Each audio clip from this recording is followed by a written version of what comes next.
Let's go up north and bring you what is happening there concerning the Bagré Dam.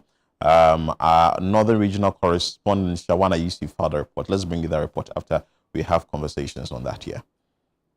In Dalong, within the Kumbugu district of the northern region, farmers were seen harvesting crops ahead of the arrival of spill waters from Burkina Faso. Each year, the floods submerge farmlands, wiping out entire harvest. Some farmers told ChannelOne TV that although most of their crops are not ready, they are forced to gather what they can, hoping the remaining ones survive when the waters recede.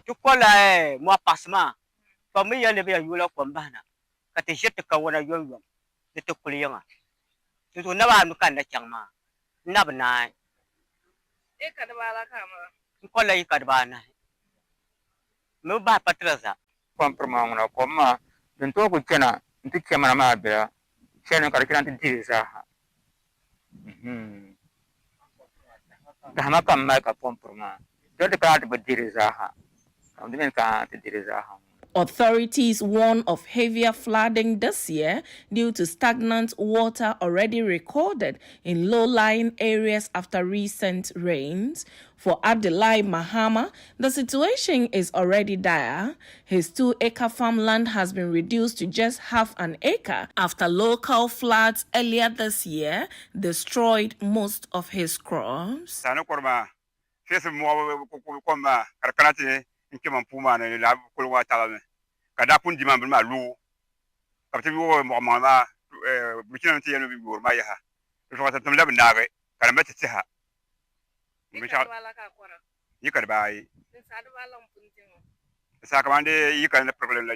Women farmers also expressed frustration, noting the devastating impact of the spillage on their families' livelihoods. They appealed for urgent government intervention.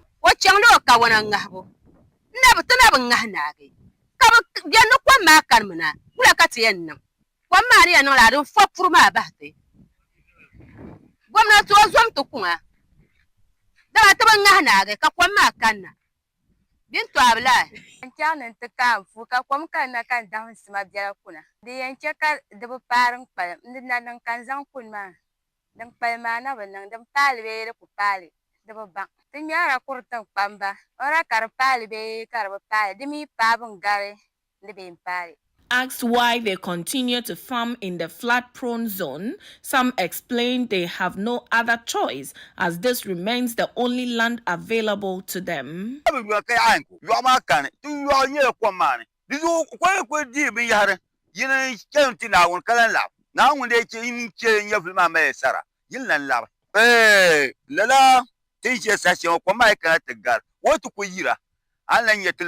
The farmers also lamented other challenges compounding their struggles, including high input costs, poor market access, bad roads, and the recurring Bagré Dam spillage, which they say needs urgent government action.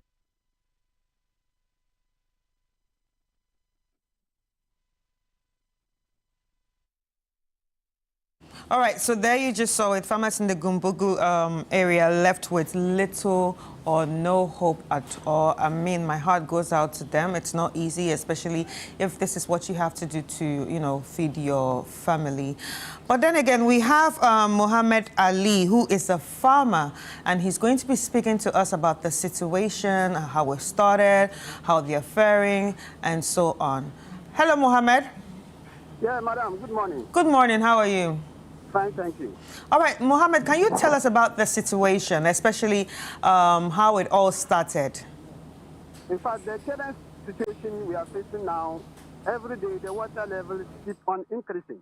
And you can see that dozens of farmers are mobilizing, harvesting their maize and cassava. Others too are crossing the river with canoes to ensure that their crops are harvested before the whole place is flooded with the water. Right. But were you informed that the dam was going to be spilled? Were you informed? Yes, actually, the first we informed that the Bagré Dam, they were going to open it. Yeah. And that is why everybody is busy harvesting their products.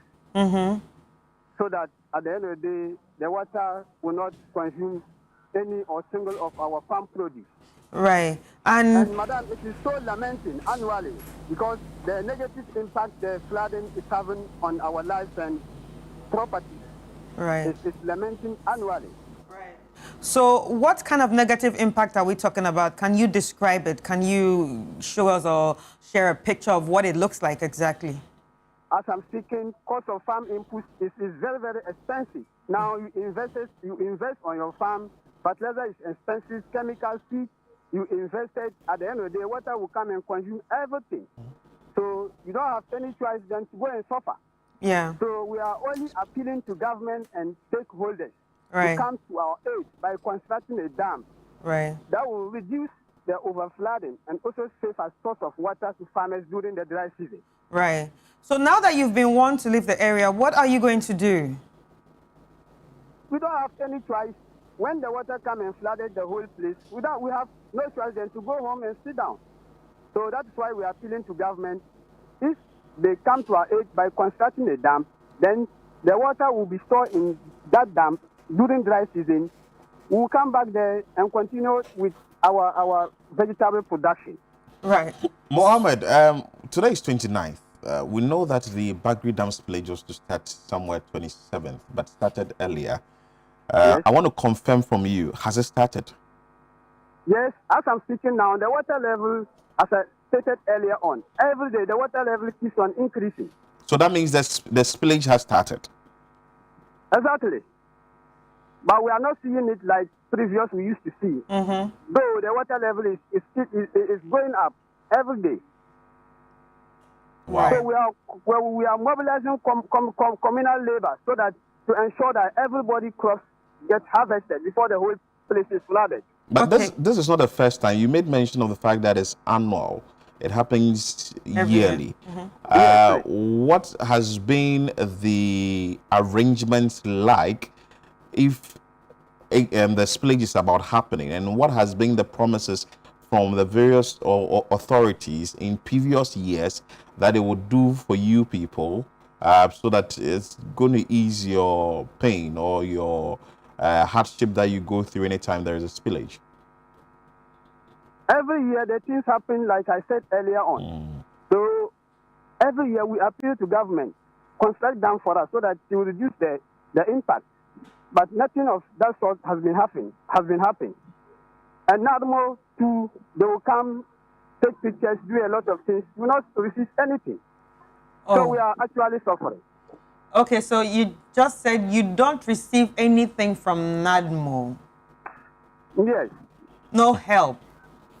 They will always come. Even yesterday, as I'm speaking, yesterday I saw their team, but I didn't go closer to see actually what message they deliver to the community people. Right. Wow. Let me find out this from you. We understand an initiative was sort of introduced. That is a one village, one dam. You don't have any dam in your area. Not at all. That would have been even better if maybe such thing happened here. It will reduce the flow of the water. And as a farmer, what do you cultivate yourself? It's very, very painful. No, yourself. What farm crops are you into? Oh, okay, maize and cassava. Maize and cassava. How many acres? Yes, please. Maize I have 5 acres and cassava 1 acre. Wow.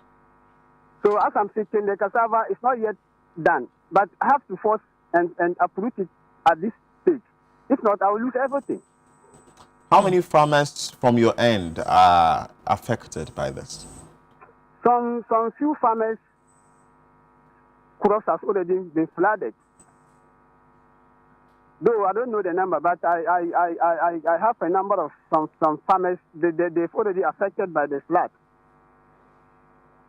Is there a way that yourself and the other individuals that suffer this, maybe we would have to visit to your place one of these days to see it for ourselves?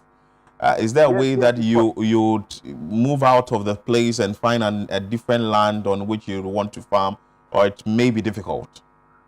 It will be difficult because the only land our forefathers or maybe our grandfathers left to us, so we don't have any place to go.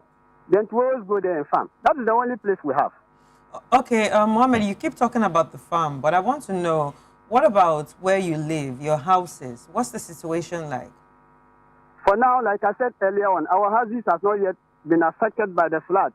But as time goes, the way the level is going up, we are afraid that at the end of the day, it may affect our houses as well. And if that comes, what plans do you have?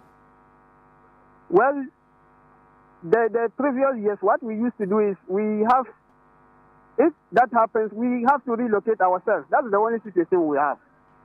And when you will relocate, go to our neighbors and stay with them for some time, then we know what we'll do if the water goes. Right. Anyway, are there measures you've put in place yourself as farmers to ensure that you would be safe? You made mention of one, which is harvesting early. Are there other measures that you've put in place? Yes, the only measures we put in place, always when the season is on, we cultivate early or we crop early so that we will harvest before the flooding will come. Okay. Right. Mohammed, thank you so much for your time. We are grateful. At least he's a farmer at Nawuni, and he's been able to share with us challenges they go through in the past and also what they foresee that they'll go through as the spillage has happened. We understand that what is happening. We understand that it will take time before the place will get flooded, and they are putting in some measures to ensure that at least they will be safe in that regard. So they are embarking on early cultivation or harvesting of their produce, i.e. maize, cassava, yam, I think he mentioned, so that they wouldn't suffer the brunt or they wouldn't suffer the effect of the flooding situation that may happen as a result of the spillage of the Bagré Dam. But Chris, he made mention of something very important.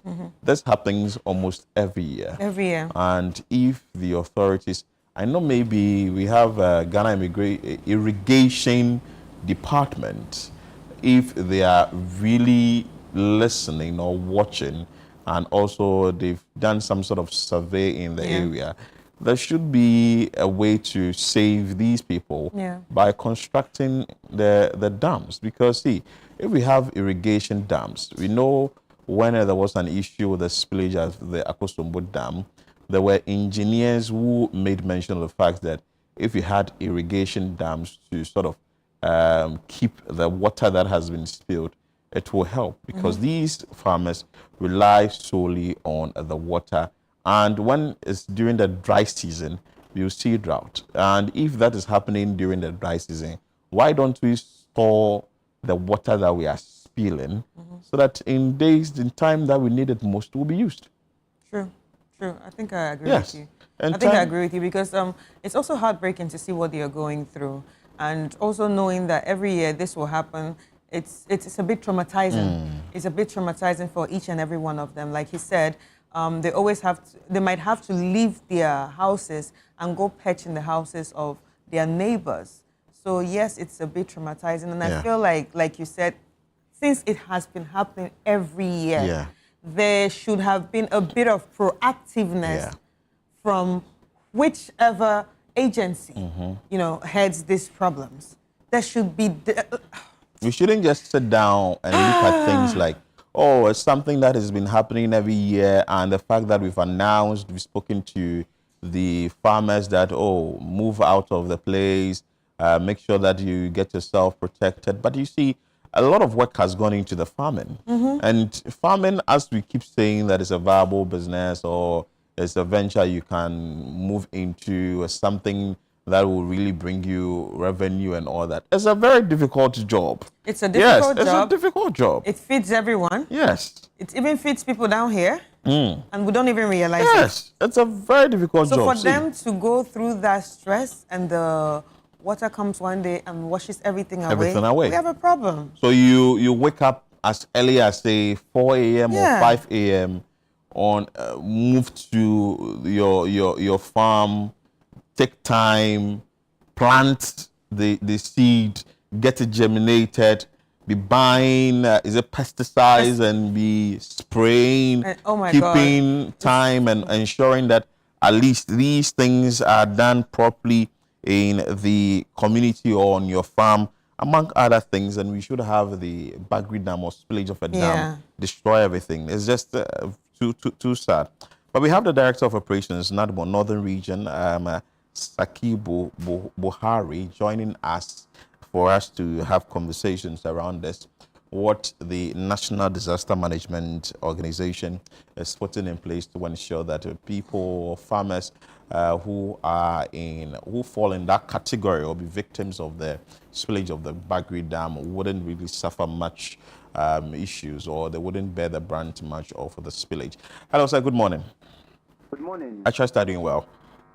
By the grace of God, your side? Yeah, I'm doing good. First of all, I want to find out from you, have you visited some communities that will be affected by the spillage of the Bagré Dam? And if yes, what can you tell us the current situation in these areas? Great. Good morning to you and your viewers and listeners out there. Basically, let me first start by indicating that whenever we have the information from our partners in Burkina Faso regarding the spillage of the Bagré Dam, immediately they start spilling. That does not indicate that the waters get to us immediately. So that the impression created in the minds of people does not paint the picture that immediately they start spilling, then we are in crisis. Again, let me also add that over here downstream, in respecting to their part, we are in the downstream part. When we equally record high rainfalls, the rainfall pattern equally determines the impact of the excess water that is already flowing in here. Thirdly, the volumes of water being spilled and the speed rate at which it moves is another factor that determines the impact the water can have on us. Then adding to that, we need to equally understand that human activities along the river banks also contribute to the impact of the overflow of the water. So that we need to set these steps clear. But then we have had a team visiting Nawuni at Kumbugu district, which earlier on you were projecting farmers harvesting their farm goods. And when we went there, and this is just yesterday, the team, we were able to observe that the intake point where the Ghana Water Company machines are mounted, we saw that the gauges that are measuring the water levels currently are at 19.4 feet, which is a little above the minimum level for even to aid the pumping of the water to supply water to the northern region. And then we equally observe that it is way below the threshold that will have to call for danger. So the communities taking historical precedence, we saw that the 2020 floods that came, we recorded high volumes of rainfalls downstream coupled with the spillage. So 2020, we had a serious impact of the flooding cases in those communities. So we went on to revisit those areas to see how far development is going. And yes, we've seen a few new buildings that were kept up. And also, based on that, we went further to understand that the people should know when we are recording levels around 22 feet, then they should be ready to move to higher grounds where they would be able to salvage their properties and their livelihoods in order not to be impacted by any excess water overflow that will affect their locations. All right, so I just want to know, you said when the water level gets to a certain level, the people should know that they have to move to higher ground. Are there any provisions made for them to move? Is there any land somewhere or any camp somewhere that, you know, that has been put up for them to move, or they just need to figure it out themselves? Yes. You know, Nadmo, one thing we need to be sure is that we have to provide safe havens which are temporal accommodation for these people, such that they can move to those safe havens when they need be, and when the water levels recede, then they go back to their livelihoods. So we have identified such safe havens, and for them, in the event this is going to happen, then they can move. And let's understand that the structure of NADMO's operation is not just at one central point.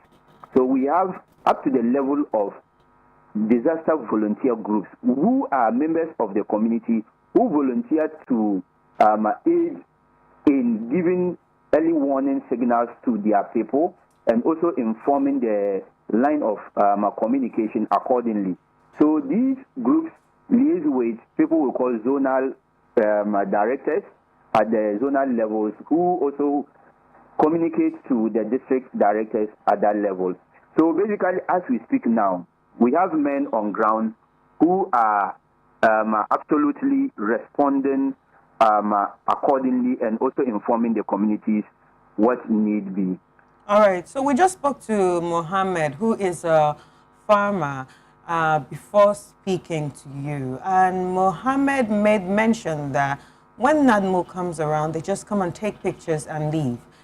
Is there some sort of communication with the people on ground, or you expect the officers that you just mentioned or people that represent you to just do the job without checking if it's really done? Because it seems like there's a bit of disparity between you and the people. You also talked about a safe haven, but this same people, or Mohammed that is probably representing his people, talked about them moving to their friends' homes. So do they know about this safe haven? Thank you very much. It is important for us to set the records straight here. People, when we talk about affected and displaced, we need to understand the dynamics that we are dealing with. A person can be affected but not displaced. And a displaced person is one whose livelihood is affected. They do not even have a place to live in. And they don't have the network, the support base that can even accommodate them. They do not equally have the ability to revamp their lives back. So when we are doing assessment, we have to understand all these dynamics and how we approach the dynamics accordingly. In order not to lump people up, we can have affected people rating all the way to about 6,000 people being affected, but are they displaced persons? These are the technicalities we need to understand. So it can happen that you are affected, but then you have a support base that can support you to get back to your feet. Again, we are talking of more of education, and when we send our people to the ground and they do the assessment, it is based on the assessment that we do all these technicalities to be able to come up with the disparities. Okay. So that people tend to take, like our last point, that whenever it happens so, then it is a must that everybody must be taken care of. So we need to educate people more in order to get a clearer picture and understanding on how these operations are being carried out. So sometimes, because they see that the pictures are being taken or records are being taken, sometimes they conclude that we only come to take pictures and then we go away. But this has to form the basis for policy making and decision making at the highest level. So we need to understand these disparities and then deal with them accordingly. Okay. Anyway, Sakibu, so I want to find out from you, this we understand happens yearly. And since it's happening yearly, that means we've been seeing it often. Are there measures you are putting in place so that in the near future, farmers within communities that bear the brunt of the spillage will just heave a sigh of relief and they wouldn't be facing such challenges again. Let's also get this picture clear here. NADMO, our mandate is to prevent the impact of any form of disaster, okay, and see how we can support victims should it happen. You get it? So we are not having what you are asking about is something that has to be at the top policy level. Exactly. So I was about adding to it that since you are part of the stakeholders, that comes in every time there is an issue like this. Maybe there may have been a roundtable discussion on what to put in place so that in the near future the farmers wouldn't be facing challenges whenever the dam is being spilled. I want us to set some records straight here. We will do our assessment. We send our reports. So when the report reaches the necessary quarters, then that is where informed decisions can be taken. So we cannot say that we can enforce certain decisions. And so let's be careful with the mandate of NADMO with regards to long-term policies or long-term interventions. And one other thing we need to equally understand is that flood waters, as much as people will complain it's affecting them, come with its own benefits as well. When the flood waters come, they make those lands that are being inundated more fertile. Hence, that serves as the source of food to many parts of the country as well when the farmers go into such locations to farm. So that is one other thing that motivates the farmers to go to these lands to farm as well. So we need to understand that as much as we are complaining of the negativity, there is the positivity aspect of the impact of the floods when it comes. So let's try not to entangle what we do as an organization and what are long-term decisions that are higher policy decision making that are left at the top level. Okay, Right. now let's now understand which communities will tend to face or bear the brunt of this spillage. Now that we are yet to experience the flooding, should if it even happen, which communities has NADMO visited and anticipating that? Okay, so aside Nauli or other communities, if you can mention these communities for us. We are having 8 districts in the northern region that usually get affected in one way or the other, depending on the magnitude. Savelugu municipality is one district. Kumbugu, Tolon, Karaga, Saboba, Zabzugu, Gushau, and Tatali Sanguli. So these are the affected districts that are within having their catchment areas lying on the White Volta Basin. So whenever it so happens, these are the communities that we focus on. All right. Thank you so much. Yeah, thank you so much. But before you go, maybe you would want to give some word of advice to the farmers, since some are watching and listening to you, maybe what they need to do. You've gone to the communities to engage them. You would want to do that in the local dialect if you want. Okay, well, we advise that farmers should move, they should do as much as to harvest their farm products early enough. We advise that when, as the water levels may be rising, they should not take the risk to go into the water with boats trying to make attempts to harvest, and they should move to higher grounds for safety, because we are not praying for any loss of life. So in the local dialect, so tupur mabil guzaha ka pam so kam jande bishadan kanama de pala bishadan bintu ni tuzwar da gamzan farfulo Ti soorimi ni sokam ba pukpari shɛba ban be kuli nɔya maa ka bɛ yihi bɛ bindira kom maa ti yɛn paana la nti ha ti bindira maa zaaha ni be yiŋa ban mirimiri kuli nɔya maa ka bɛ duna zuɣusaa ka che kpa kuli nɔya maa ka kom maa kana ti gari salaman ti puhiya ka paɣa salo. Thank you so much, Sakibu Buhari, who is the Director of Operations at the National Disaster Management Organization in the Northern Region. We are grateful for your time and also keep doing the good work you are doing in the region to educate the farmers on what they should do as we anticipate that there may be flooding as a result of the spillage of the Bagré Dam. But I think he has said it all. The NADMO's responsibility is to come in and sort of control whatever is happening and also try and give the farmers the best they NADMO can provide to the farmers so that they sort of to cushion them.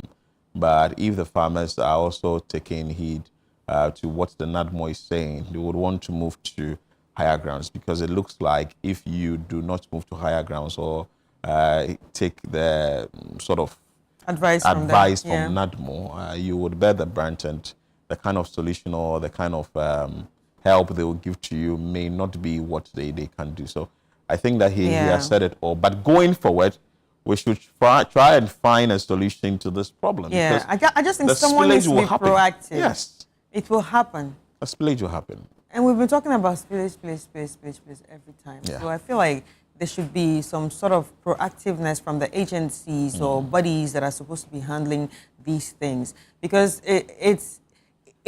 it doesn't look well on the body or agency that is supposed to be handling this when the people are saying it keeps happening every year. The spillage, do you understand? The spillage will definitely happen. So we should just put things in place and ensure that the right thing is done. And if this is affecting all the 5 regions of the north, then it's a big problem, because in the 5 regions up north, we have regions that are providing yam, cassava, corn, maize, everything like Chris indicated, trickles down to the southern part of this country. And you go to Agboboloshi, where you they go buy to Makola, or you go to Dome Market, you go to where the one that always want to Malata Market or something. All the things you are saying there is from up north. So if the farmers are bearing the brunt of the spillage of the Bagré Dam, which we don't know how long it's going to take, then that means something has to be found, or some sort of solution must be found to solve it once and for all. But anyway, we'll leave it to the authorities to do what they are supposed to do, and definitely we're monitoring this event keenly, and we'll be bringing you stories from that place.